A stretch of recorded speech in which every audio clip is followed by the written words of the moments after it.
नमस्कार साथियों, स्वागत है आप सभी का हमारे कोरोना क्लासेस यूट्यूब चैनल पर। और अब साथियों आपके लिए हम चित्रकला में अगली जो पेंटिंग शैली होगी, अगली जो चित्र शैली होगी वो है आपकी मारवाड़ स्कूल ऑफ पेंटिंग, यानी मारवाड़ चित्र शैली। मैंने आपको मेवाड़ के बारे में इससे पहले की क्लास में बताया है और आज हम आपको कंप्लीटली चित्र शैलियों के बारे में बता देंगे। पूरा ये टॉपिक हो जाएगा आज, तो पूरा लास्ट तक आप लोग देखिएगा।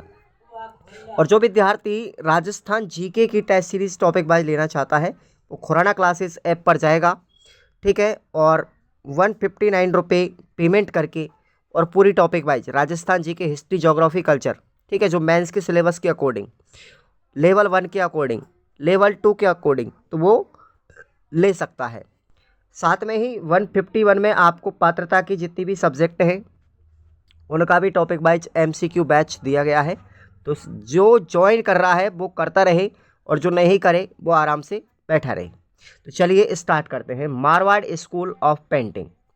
मारवाड़ चित्र शैली के अंतर्गत पहले नंबर पर आती है जैसलमेर चित्र शैली। इसका स्वर्णिम काल माना जाता है अखेराज से, स्वर्णिम काल अखेराज से माना जाता है। प्रारंभिक काल इसका हरिराय भाटी से माना जाता है। इसमें गुलाबी तथा पीले रंग की प्रधानता है यहाँ के चित्रों में। और इसके प्रमुख चित्रकार आपको याद रखने साथियों एग्जाम में आ सकते हैं, ये मूलराज, अखिराज और सोनराज, ये 3 व्यक्ति हैं जो जैसलमेर चित्र शैली के प्रमुख चित्रकार हैं। इस चित्र शैली पर किसी भी बाहरी शैली का प्रभाव नहीं पड़ा था। राजस्थान की एकमात्र ऐसी चित्र शैली थी जो किसी भी चित्र शैली से प्रभावित नहीं थी। यह चित्र शैली महेंद्र तथा मूमल की प्रेम कथा पर आधारित है। महेंद्र तथा मूमल की प्रेम कथा मीनाक्षी कुमारी ने लिखी थी। मीनाक्षी स्वामी एक इतिहासकार है ये, है ना, तो इन्होंने लिखी थी। मूमल पुस्तक की रचना लक्ष्मी कुमारी चुंडावत ने की थी। ध्यान रखना, ये क्वेश्चन भी कई बार आ चुका है एग्जाम में। लक्ष्मी कुमारी चुंडावत ने की थी मूमल पुस्तक की रचना। नेक्स्ट हमारी आती है किशनगढ़ शैली, जिसको हम बनी ठनी चित्र शैली के नाम से भी जानते हैं, और ये अजमेर की है भाई। इसको कई नामों से और जाना जाता है, जैसे बनी ठनी शैली, भारतीय इतिहास कला का लघु आश्चर्य, चित्रों का अमूर्त स्वपन और रहस्यमयी कलाओं का अमूर्त स्वपन। इन नामों से इस चित्र शैली को जाना जाता है। यह चित्र शैली राजा सामंत सिंह के काल में शुरू हुई थी और सामंत सिंह का ही काल जो है स्वर्णिम काल माना जाता है। इस चित्र शैली में सफ़ेद तथा गुलाबी रंगों की प्रधानता मिलती है। इसके प्रमुख चित्रकारों में आपको याद रखने हैं मोरध्वज निहालचंद, अमरदास, नागरीदास, लाड़ीदास और नानकराम, ठीक है। ये नागरीदास कौन था साथियों? ये नागरीदास सामंत सिंह ही था। और इसकी महिला चित्रकार याद रखनी है जो वेरी वेरी इंपॉर्टेंट है, ध्यान रखना, संतोष बाई। ओके, ये किशनगढ़ शैली की महिला चित्रकार है। यह चित्रशैली अंतपुर दिल्ली निवासी रसिक प्रिया तथा नागरीदास की प्रेम कथा पर आधारित है। सामंत सिंह को कई नामों से जानते, जैसे नागरीदास, चितवन, मतवाला और चितेरा।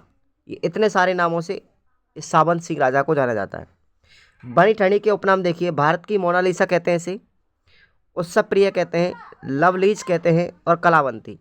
इस चित्र शैली को कई नामों से जाना जाता है, भारत की मोनालिसा, उत्सव प्रिय, लवलीज और कलावती, ठीक है। बनी ठनी चित्र शैली को, ये क्वेश्चन आएगा एग्जाम में, ध्यान रखना, बनी ठनी चित्र शैली को प्रकाश में लाने का श्रेय फयाज अली तथा एरिथ डिक्सन को जाता है। नोट कर लीजिए भाई, आज बनी ठनी चित्र शैली को प्रसिद्ध किसने किया था, प्रकाश में कौन लाया था? फयाज अली और एरिथ डिक्सन, ठीक है। ये क्वेश्चन पहले भी आ चुका है। एरिथ डिक्सन ने ही बनी ठनी को भारत की मोनालिसा कहा है। वास्तव में जो मोनालिसा क्या है, तो मोनालिसा इटली की एक पेंटिंग थी जिसका चित्रण लियोनार्डो दा विंची ने किया था। ये इटली की थी, परंतु भारत की मोनालिसा बनी ठनी को कहा गया। बनी ठनी का चित्र 1778 में मोरध्वज निहालचंद ने बनाया था। बनी ठनी चित्र शैली की मौलिक प्रति यानी कि फोटोकॉपी है महाराजा किशनगढ़ संग्रहालय में रखी हुई है और इसकी एक दूसरी प्रतिलिपि पेरिस के अल्बर्ट हॉल में रखी गई है। 5 मई 1973 को बनी ठनी पर 20 पैसे का डाक टिकट भी जारी किया गया था और यह बनी ठनी शैली कांगड़ा चित्र शैली से प्रभावित थी, ध्यान रखना भाई। बनी ठनी के नाक का आभूषण क्या था? बेसरी था। ये क्वेश्चन पूछा जा चुका है। बनी ठनी चित्र शैली में जो महिला के चित्र थे उसके नाक का आभूषण क्या था? तो ध्यान रखना बेसरी था। क्या था? बेसरी। ये आभूषण है भाई महिला का। नेक्स्ट देखेंगे अगले, इसमें ग्रंथ की बात करते हैं, इंपॉर्टेंट है ये शैली। तो इसमें ग्रंथ कौन कौन से लिखे गए? चांदनी रात की संगोष्ठी का चित्रण अमरदास चित्रकार ने किया था, जिसमें गुंदोलाब झील का दृश्य बताया गया। नागर समुच्च का चित्र देखिए, 75 चित्रों का समूह है जिसके चित्रकार मोर ध्वज निहाल चंद थे। दीपावली का चित्रण नागरीदास ने किया है और बनी ठनी की आंखों का चित्रण किसने किया साथियों? लाडी दास ने किया है। इंपॉर्टेंट है ये, लाडी दास ने बनी ठनी की आंखों का चित्रण किया है। इसकी विशेषताएं देख लीजिए इस चित्र शैली की। देखो मित्र नयन मिलेंगे, यहाँ के जो चित्र है बनी ठनी के उनमें दोस्ती करने वाले नयन, कजरा नयन, लंबे बाल, सुराहीदार गर्दन, पतली कमर, लंबी पैनी नाक, ये सब विशेषताएं हैं इस चित्र शैली के फोटो की। इस चित्र शैली में नारी सौंदर्यता का वर्णन किया गया है, राइट। अगला देखेंगे हम, अगली चित्र शैली है जोधपुर चित्र शैली। इसका प्रारंभ काल मालदेव के समय है और स्वर्णिम काल है जसवंत सिंह का और मान सिंह का। ठीक है भाई, जसवंत सिंह राठौड़ और मान सिंह राठौड़ दोनों के समय पर स्वर्णिम काल माना जाता है। बहुत अच्छी तरीके से फली फूली विकसित हुई थी ये। प्रधान रंग इसमें लाल और पीला। इसके चित्रकार याद रखने हैं आपको जोधपुर चित्र शैली के, रामा नाथा, सेपू, छज्जू, रामदास और देवदास। मुगल प्रभाव कब पड़ा था इस पर? उदय सिंह के शासनकाल में, ठीक है। और यूरोपियन प्रभाव पड़ा था वक्त सिंह के शासनकाल में। ये उदय सिंह कौन था? मोटा राजा, ध्यान रखना। इस चित्र शैली का प्रथम चित्रित ग्रंथ, ध्यान रखना, लो भाई, उत्तर सूत्र चूर्णी था पहला। देखो मैंने आपको मेवाड़ का भी प्रथम चित्रित ग्रंथ बताया है, ठीक है, श्रावक प्रतिकर्मक सूत्र चूर्णी। और अगर पूछे इस शैली का जोधपुर का, तो उत्तर सूत्र चूर्णी जो मालदेव के काल में चित्रित हुआ था। इस चित्र शैली में राम रावण युद्ध का चित्रण, सप्तशती के चित्र का चित्रण किया गया है। The Maharaja of Jodhpur, the Maharaja of Jodhpur तथा द गैलेक्सी लिव्स ऑन चित्रों का चित्रण अन्नू मल्होत्रा ने किया है। गज सिंह का चित्र डिस्कवरी चैनल पर 2 बार दिखाया गया था। भागते हुए खरगोश, मणिहारी, साफा, पगड़ी, रेत के टीले, भागते हिरण, झाड़ियाँ, लंबी मूछें इत्यादि यहाँ के जो चित्र हैं पुरुषों के उनमें दिखाई देती है। नेक्स्ट है हमारी नागौर चित्र शैली। नागौर चित्र शैली का प्रारंभिक काल अमर सिंह राठौड़ के समय का है। स्वर्णिम काल बखत सिंह का है और प्रधान रंग है इसका हल्का बुझा हुआ रंगों का प्रयोग किया गया है। नागौर शैली के प्रमुख चित्रकारों में पुरखाराम, नाथाराम, लेमकाराम, चिमनाराम, चेलाराम, मोहनराम, ये सब राम इसी में थे भाई।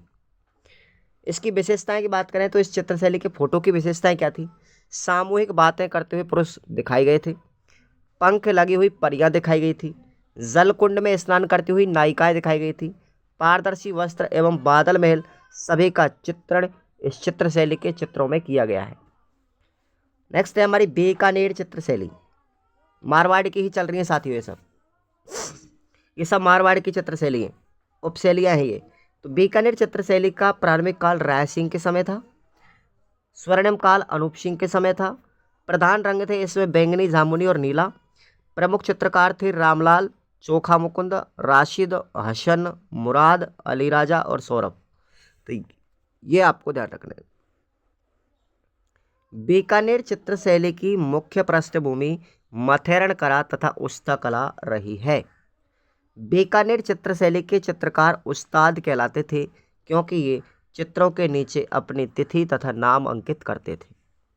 बाल रामायण, बाल महाभारत, भागवत गीता इत्यादि का चित्रण इसी चित्र शैली में हुआ है। ठीक है भाई। अब हम पढ़ते हैं हमारी ढूंढाड़ चित्रशैली। देखो, ढूंढाड़ चित्रशैली में कौन कौन सी आएंगी। आमेर चित्रशैली पढ़ते हैं पहले। इसका प्रारंभिक काल मानसिंह प्रथम कछवाह के समय माना जाता है। स्वर्णिम काल इसका है मिर्जा राजा जयसिंह के समय पर। प्रधान रंग इसमें गेरुआ। इसके प्रमुख चित्रकार हैं मन्नालाल, हुकमचंद, मुरारी और शोभाराम। ठीक है भाई। आमेर चित्रशैली में रज्जबनामा एक ग्रंथ है जो महाभारत का फारसी अनुवाद बनता है। वह 169 चित्रों का चित्रण हुआ था। मिर्जा राजा जयसिंह ने अपनी पुत्री चंद्रावती के कहने पर बिहारी सतसाई तथा रुक्मणी कृष्ण के चित्रों का चित्रण करवाया था। अगली हमारी चित्रशैली है जयपुर चित्रशैली, जिसका प्रारंभिक काल सवाई जयसिंह के समय है, स्वर्णिम काल प्रताप सिंह के समय है और जयपुर चित्रशैली में हरा तथा गेरुआ रंग का प्रयोग किया गया था।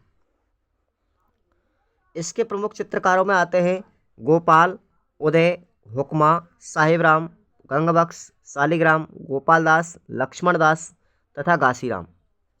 इस चित्रशैली में मध्यम कद काठी की महिला तथा पुरुषों की सुंदरता का वर्णन किया गया है। बट वृक्ष, सफेदा, हाथियों की लड़ाई का वर्णन भी इसमें किया गया है। जुलूस, थिएटर, बाग बगीचे, शहरी सौंदर्य का भी वर्णन इस चित्रशैली में मिलता है। राम सिंह सेकंड के काल में यूरोपीय चित्रों का चित्रण हुआ था। तेल का चित्र किसने बनाया? शिवनारायण ने बनाया। जबकि यशोदा का चित्र किसने बनाया? मोहम्मद शाह ने बनाया। ये दोनों चीज़ें याद रखो भाई, दोनों क्वेश्चन। शिवनारायण ने तेल का चित्र बनाया, यशोदा का चित्र मोहम्मद शाह ने बनाया। साहिब राम ने ईश्वरी सिंह का पूर्ण आदम का चित्र बनाया और प्रताप सिंह का भी अर्धकादम चित्र उसने बनाया था। ध्यान रखना, किसने? साहिब राम ने बनाए दोनों फोटो। उसके बाद है शेखा बाटी चित्रशैली, ढूंढाड़ में ही आती है। ठीक है भाई। इसे हम आला गीला या फ्रेस्को या आराइश अर्पणा पद्धति भी कहते हैं। यह कला इटली से भारत में आई थी। इस शैली का सर्वाधिक विकास जहांगीर के शासनकाल में हुआ था। यह चित्रशैली हवेलियों तथा छतरियों के लिए भित्ति चित्रण के लिए प्रसिद्ध थी। अब इसमें 3 पद्धति कौन सी थी? फ्रेस्को सेको क्या थी? सूखी दीवारों पर चित्रांकन करने की विधि थी। फ्रेस्को बूनों की बात करें तो गीली दीवारों पर चित्रांकन करने की विधि थी। और फ्रेस्को साधारण, यानी कि फ्रेस्को बूनो और फ्रेस्को सेको दोनों को मिला करके जो मिश्रण में चित्रशैली बनाई जाती थी उसको बोलते हैं फ्रेस्को साधारण शैली। नेक्स्ट है उनियारा चित्रशैली। तो ये टोंक की है। प्रारंभिक काल सरदार सिंह के समय माना जाता है और स्वर्णिम काल संग्राम सिंह के समय। प्रधान रंग है इसमें नीला, लाल और पीला, यानी प्राकृतिक रंगों का प्रयोग किया गया है।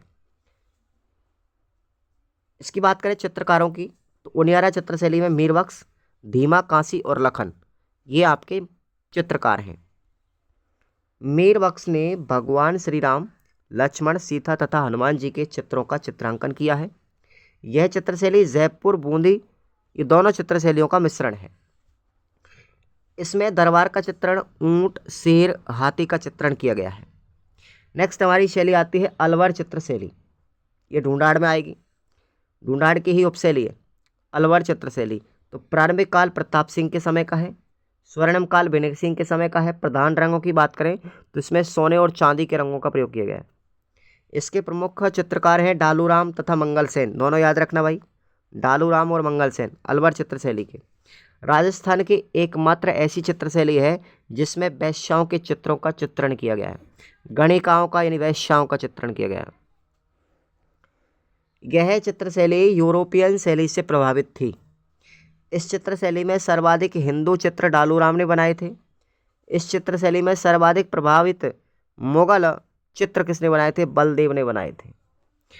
और हमारी अंतिम है हाड़ौती स्कूल ऑफ पेंटिंग, यानी हाड़ौती मुख्य शैली। तो इसमें आती है हाड़ौती में कोटा और एक बूंदी। तो बूंदी के बारे में देखो, बूंदी चित्रशैली का प्रारंभिक काल सुरजन सिंह हड़ा के समय है और स्वर्ण काल माना जाता है इसका उमेश सिंह प्रथम और बिशन सिंह के काल में अच्छी तरीके से विकसित हुई थी। प्रमुख रंग इसमें सुनहरा और चटकीले रंगों का प्रयोग किया गया है। उसके बाद इसके चित्रकार कौन कौन है सारी बूंदी के? तो देखेंगे सुरजन, अहमद, डालू, भीकराज और श्री कृष्ण। इस चित्रशैली को पशु पक्षियों की चित्रशैली कहा जाता है, ये इंपॉर्टेंट है। पशु पक्षियों की चित्रशैली किसे कहेंगे? बूंदी शैली को। इस शैली में वर्षा ऋतु में नाचते हुए मोर का चित्रण किया गया है। एक अंग्रेज को, ओ भैया इंपॉर्टेंट क्वेश्चन बनाइए, एक अंग्रेज को अपनी प्रेमिका के साथ पियानो बजाते हुए किस चित्र शैली में चित्रण किया है? तो याद रखना बूंदी में। एक अंग्रेज अधिकारी था, उसको, एक अंग्रेज आदमी था, उसको अपनी प्रेमिका के साथ पियानो बजाते हुए चित्र बनाया गया है। तो वो किस शैली में है? बूंदी में। छत्रसाल ने रंग महल का निर्माण कराया। नोट कीजिएगा, इंपॉर्टेंट है। रंग महल का उम्मेद सिंह प्रथम ने निर्माण करवाया, जिसे हम भित्ति चित्रों का स्वर्ग कहते हैं। ओके। इस शैली में उम्मेद सिंह को सुअर का शिकार करते हुए दिखाया गया है। ये भी अच्छा क्वेश्चन है। भाव सिंह के काल में बूंदी चित्रकला पर भोग विलासिता का प्रभाव पड़ा था। रतन सिंह हाडा चित्रकला प्रेमी होने के कारण जहांगीर ने इसे सुर बुलंद राय की उपाधि दी थी। किसको? रतन सिंह हाडा को। इस चित्र शैली पर मेवाड़ शैली का भी प्रभाव पड़ा था। बूंदी चित्र शैली में राग भैरव, रागनी दीपक का चित्रण किया गया है।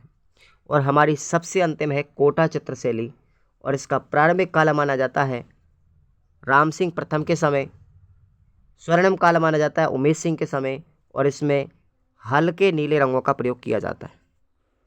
महिला, इसमें साथियों प्रमुख चित्रकारों की बात करें तो लच्छी राम, नूर मोहम्मद, डालू, गोविंद, रघुनाथ। कोटा चित्रशैली को शिकार की चित्रशैली कहा गया है। नोट कीजिएगा, पशु पक्षियों की चित्रशैली बूंदी की है, और शिकार करते हुए दृश्य किसमें दिखाए गए? ज़्यादातर कोटा शैली में। इस चित्रशैली में भगवान श्री राम को हिरण का शिकार करते हुए तथा महिलाओं के शिकार करते हुए दिखाया गया है। महिला भी शिकार करती हुई दिखाई गई हैं। ठीक है, एक महिला कैसे शिकार करती है। तो ये आप लोगों की आज का ये टॉपिक साथियों पूरा होता है। नोट कीजिएगा, इसी शैली में कोटा में झाला जालिम सिंह द्वारा झाला हवेली का चित्रण किया गया, और डालू राम ने 1640 में रागमाला सेट का भी चित्रण किया। ध्यान रखना भाई, रागमाला सेट 2 जगह हुई थी, मेवाड़ में भी हुई थी शायद, और एक अपनी इस कोटा में भी हुई थी। तो मेरा देखो गला थोड़ा सा बेटर, मैंने आपको फ्री पढ़ाई क्लास ली मैंने आपके लिए। तो आप लोग है ना ज़रूर से ज़रूर क्लास को लाइक एंड कमेंट करके बताएं कैसी लगी आपको लिए।